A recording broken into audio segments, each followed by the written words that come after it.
yo. Wait lang, man. Wait lang, Ate Yung. Naglalag ako. Dito. Dito, Ate Yung.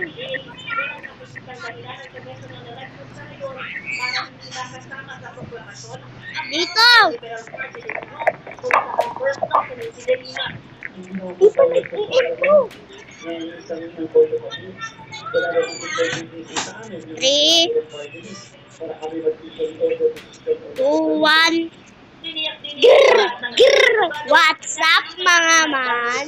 Ngayon nga pala, naglalaro kami ng Troll Slap Tower.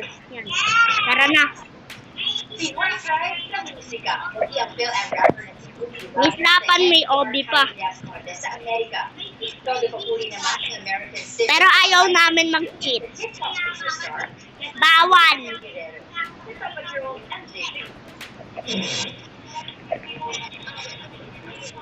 Sa halos 7,000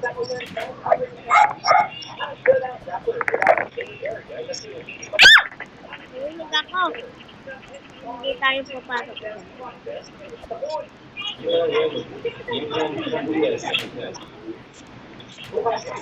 sa mga independent artists sa Amerika at ang performance ni Ibarra na ang Bakinawa ang nagputi.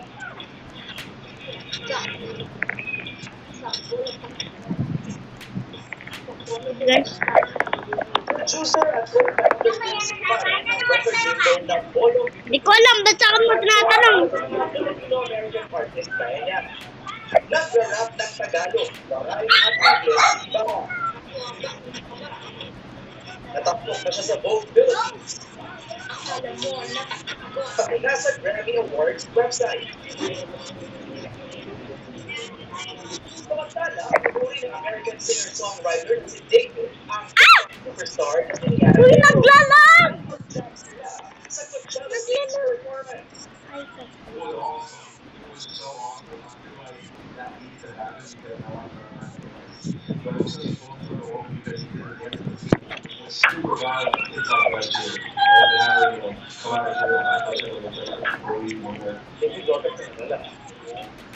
Nasa bansa ni David para sa promo showcase ng kanyang debut album na Willard. At ayon sa kanya, excited na siyang marinig ang Pinoy fans na makising along sa kanyang viral hit. I was like, yo, this is crazy because this is like so far away from home. I never expected it.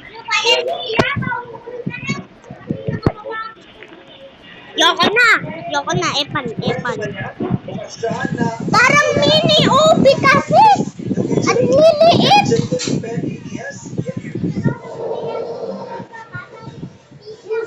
Driver ng SUV na nag-araro sa Naiya 1 nakalabas na ng kulungan. At paghingi ng tulong sa Interpol, pinag-aaralan ng gobyerno para sa pag-aresto. Mag-ano na lang. Eto na lang. Ganda to. Bala ka dyan. Bala ka dyan.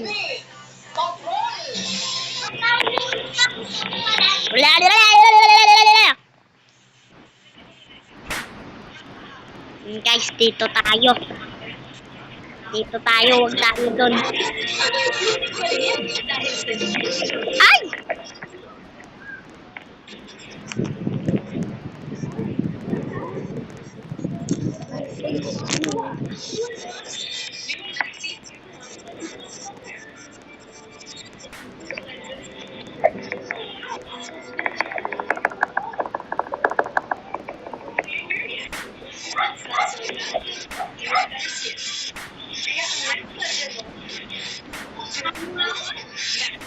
Ano airport tanong ko?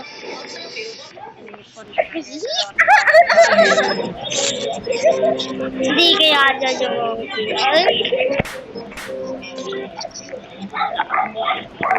anong shit?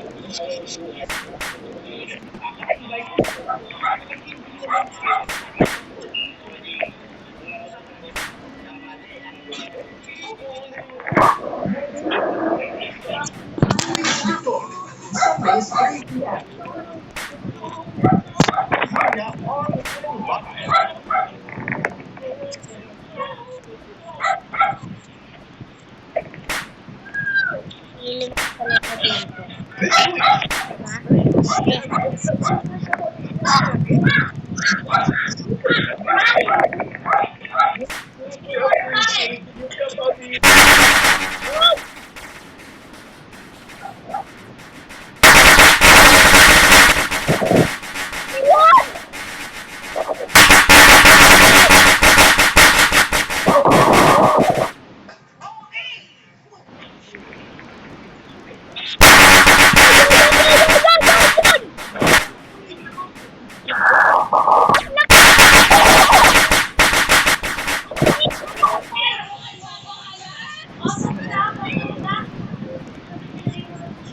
Sana, ano yun?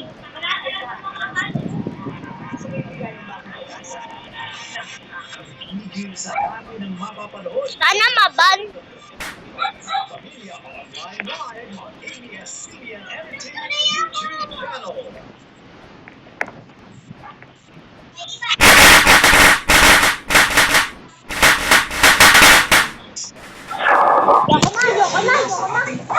Judges.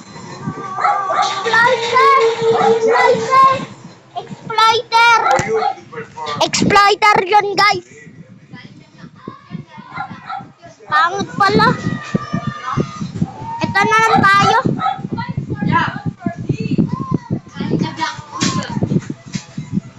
Exploiter.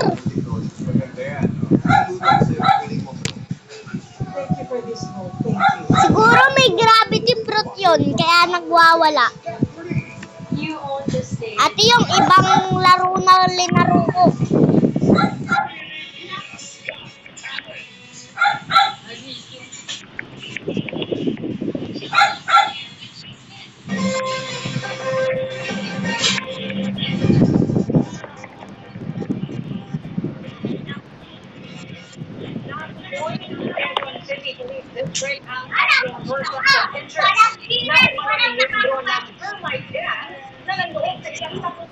Sa Novaliches, Quezon City noong Martes, pinangay nila ang nasa 3.7 million na halaga ng mga alahas. Yan ang CCTV patrol. Guys, hindi ako yung kumokontrol. Nag-ghost touch. Pasado ating gabi noong 13 ng Mayo, habang malakas ang ulan at abala sa pagbibilang ng boto sa halalan, nakuha ng TV ang paglabas ng isang lalaki mula sa isang butas sa sahig sa isang tandaan sa Quirino Avenue, Novaliches, Quezon City. Maya-maya, namatay na ang CCTV ng sanlaan. Alauna na madaling araw, may lumabas na pusok sa naturang tanglaan. Kaya tumawag ng bumbero ang mga residente roon sa pag-aakalang may sunog. Hindi ko po yung nag-aayon yung pag-iwanan kung saan ako gagawin. Kaya nakapagpakapag yung Mapagiging na ng kanilang kuryente, hindi po ang mga tao sa Dahil sinungaling ang bumbero at matauhan ng barangay na buksan ang pinto ng sanglaan. Doon na nagtitubring hinakawan ito. Mag-e-edit na naman ako niyan sa CapCut. Nanaliman sa mga alahas ng pera. Hirap-hirap mag-edit ni. 7 million pesos. Lalo na mag-cut. Sa CCTV, sa import na tumanang ang suspect at nagbukal hanggang makarating sa loob ng sanlaan. Termite, ito talaga ang modus nila, yung papakita. Ibang kamay ko, Gon. Di ba ako magaling? Ginamitan ng President George Yung ang ano bot para mabuksan. Sa backtracking ng pulisya sa mga CCTV sa lugar, nakilala ang ilan sa mga kawatan. Yung una lumalabas dito sa video ay yung dalawang lalaki na lumabas dito sa butas. And then sumunod po yung isa na nag-attempt na sirain itong monitoring yung CCTV. Batay sa profile ng tatlong persons of interest, may mga dati na silang kaso ng robbery at kilalang miyembro ng termite gang. Patuloy ang cooperation ng pulisya para maaresto sila. Si Ana Grosso, ABS-CBN News. Nakalabas na ng detention center ang driver ng sports utility Kumain ka, sino may paki? na sumalpok at ng araro sa harap ng NAIA Terminal 1 at ipinasawi ng 2 tao. Ito'y matapos siyang makapagpiyansa para sa reklamong reckless imprudence resulting in double homicide, multiple physical injuries, and damage to property. Nagtakda ang Pasay City Regional Trial Court ng piyansa 1,100,000 piso para sa pansamantalang kalayaan ng 47 anyos na driver. Pinupirma ng PNP Aviation Security Group na siyang nag-imbestiga sa insidente na natanggap na nila ang nasabing order. Sa text message sa ABS-CBN News, kaanak ng isang nasawi, sinabi niyang nalulungkot sila na nakalabas na. Kung ate yung may lava is rising. Ito naman, water is rising. Water.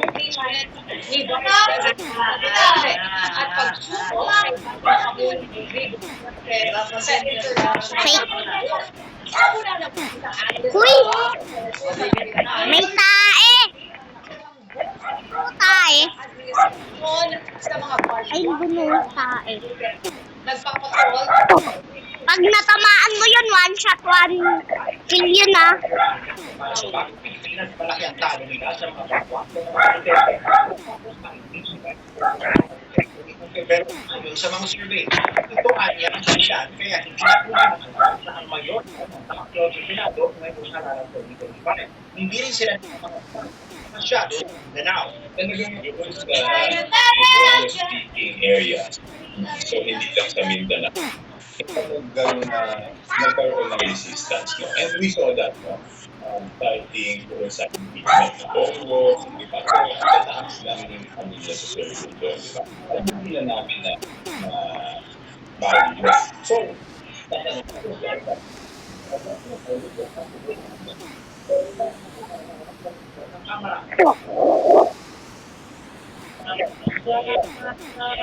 impeachment, I think that was at 86%.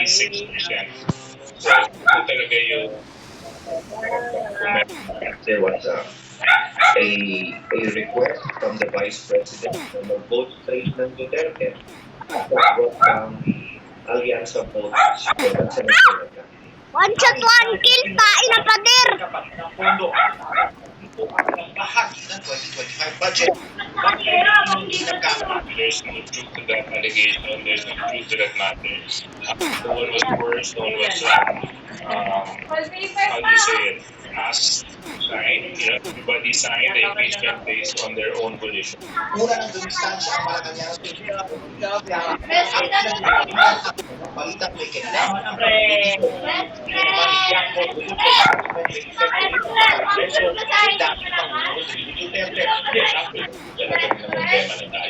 para naman kaya Secretary Third, nagkalakilala ang alyansa sa local level. Yung PSP at saka yung maraming area na nakakasyahan. Maraming probinsya, ganyan, district, medyo tumakbo member ng PSP. Wala pa nila lakas. So, the president's endorsement there, hindi pa ka naman. Sino rin ang WR? Ang mga nanalo ng mula sa alyansa ng administrasyon. Senator Pete Lacson, tinunggap yung kanyang distribution ng boto. A lot of it came from Luzon. Except the people in Jamaica 5. Ito tayong cute tayo. Western Visayas and Central Visayas. Maganda yata itong cute tayo. Visayas. Then tapos sa Mga tinatapos kasi namin, mga pang siyok tao. Mga pang magagaling. Hiya naman ako. Oh! Sila kami bigyan at ang iba ko ng sa mga bagay News. Hindi lang resulta ng senatorial race ang bumuka sa marami itong halalan ng 2025. Sa lupat na labanan, ilang kandidato ang tumalo sa mga miyembro ng malalaking pamilya sa politika. Lumapagawa si Victoria Bulan. David versus Brian Arman ang labanan Pinatunayan ng ilang lokal na kandidato sa halalan 2025 na kayang magtagumpay laban sa prominenteng politiko. Sa Las Piñas, tinalo ni Councilor Mark Anthony Santos si Senador Cynthia Villar sa pagkakongresista. Mula 1992, Villar ang may hawak ng pwestong ito. Sa totoo lang, not in my wildest dream talaga na tumakbo and to fight against the well-entrenched family in Las Piñas. Siguro public clamor lang ito for change. Sa isang pahayag, nagpasalamat si Villar sa kanyang mga taga-suporta at sinabing tuloy pa rin siya magsusunod ng mga programa at advokasya. Sa Cebu, naungusan sa pagka-gobernador ng baguhang si Pamela Baricuatro, si Gwen Garcia na igatap ng hawak ang posisyon. Dating direktor ng Land Bank of the Philippines Corporation, si Baricuatro. Tumakbo siya sa ilalim ng PDP. Partido ni dating Pangulong Rodrigo Duterte. We have been there for the longest time, and yet our healthcare problem in Cebu is still, very persistent. So I think yung mga tao na talaga, they had enough. Sa Catanduanes naman, hindi politiko ang tumalo ni Peter Crua sa pagka-gobernador. Dating State University President si Dr. Patrick Anzanza, habang si Crua ang kasalukuyang vice-gobernador. Kapatid niya ang gobernador at matagal ng hawak ng kanilang pamilya ang politika sa probinsya. Sabi ko, high time that yung mga straight na tao, Ganda pala nitong pruta. government service, yun ang pumasok na politika. Ayon sa political analyst na si Professor Maria Ella Atienda, ang pagkapanalo ng ilang baguhan o hindi kilalang kandidato ay indikasyon na may sektor ng lipunan ang hinahanap ibang may advokasya. Nagpapagsunit sa mga hati, yung mga pangako na hindi nakatagal na deliver ng mga napakatagal na dekada ng mga pamilya. Ito ang posibleng dahilan kung bakit nanalo ang environmental advocate na si Nandine Marie na tumakbong alkalde ng San Fernando sa Sibuyang Urban Trombló.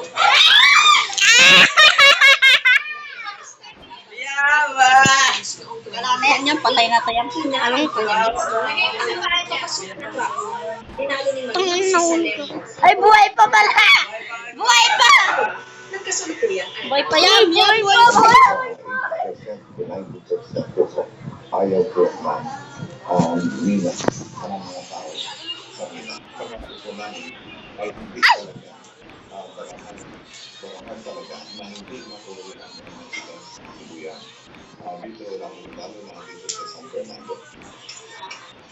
Good governance naman ang plataforma ng 29 taong gulang na councilor na si Aris Lim. Ang nanalong alkalde ng Talavera Nueva Ecija laban kay Vice Mayor na Ricky Santos Martinez. Ito pong panalo natin na to, hindi po sa akin, it belongs to every family, every farmer, every worker. Wala na Mahirap-hirap, guys. Pero ang mga panalo ito, hindi umano na nakahulugan, nawawala na ang mga dinastiya. Ayon sa datos ng ABS-CBN Research and Verification Unit, 2 lang sa 82 na Dami pa pala gubernatorial nito. candidates ang babuhan sa politika, walang malakas na political support at hindi galing sa political parties.